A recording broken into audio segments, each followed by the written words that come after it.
Hello, I am Marcus Cortez, and my fellow group mates Janavi Bati and Makai Davis Macias created this presentation with this overall driving question in mind. How financially feasible is it for Nevada to fund higher education tuition waivers for Indigenous students? One of the people that we decided to interview for our video project was Marky Wilder, who is the coordinator for Indigenous Student Services at the University of Nevada, Reno. She made very important points throughout the entire interview process that I had with her that dates back a couple months ago. However, I took many things away from it that I was able to report to my group and will be reporting in this video.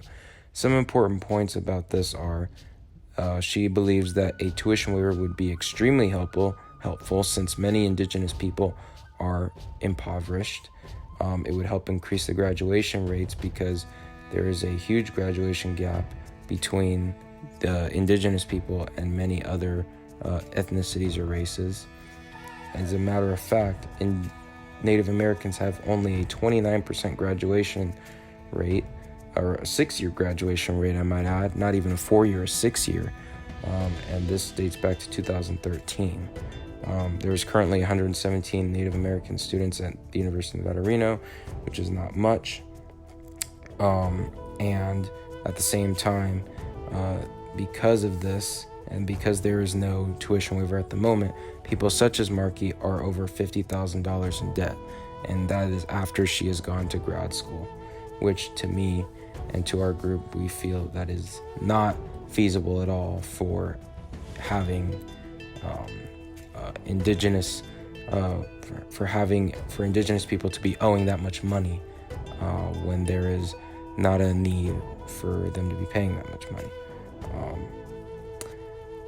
For example, the reason why many Indian reservation jobs such as Pyramid Lake are low pay, de-incentivizing, and tribal members wouldn't really want to return, and therefore there's not enough government funding in the reservations, and as we know, there is 4,000 Supreme Court rulings monitoring the reservations at all times, and there's low funding, and so this causes the reservations simply to be terrible. How can we fix this? Well, one way that Marky suggested that we fix this is through a tribal program, similar to how Haskell Indian Nations University has a Native American program, or the University of Idaho Native American Student Center, where they have a whole section of the university dedicated to helping out Indigenous people.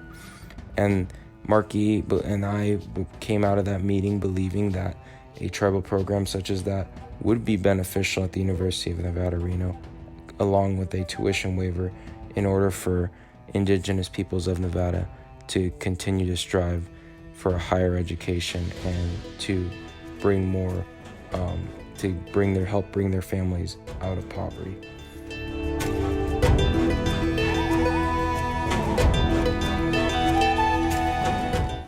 In an interview with Brian Melendez that took place over Zoom during class, we asked a lot of questions regarding cultural and social acceptances towards the Native American community.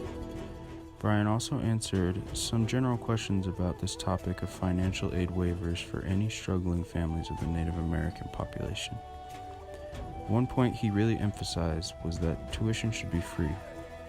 He claimed it is an amazing opportunity and all people deserve a chance at higher education.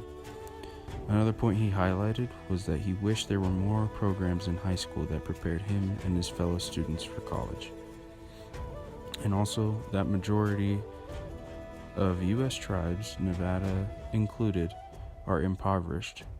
While Brian said tribes did in fact get COVID stimulus, I don't imagine that it was enough to help these tribes that were in a state of poverty and are currently still in a state of poverty.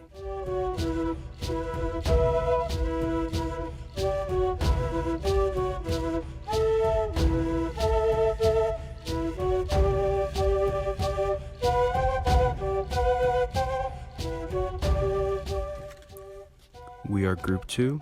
Thank you for watching our presentation, and we hope that we can be helpful to the Native American community in Nevada based on the research we found to get tuition waivers.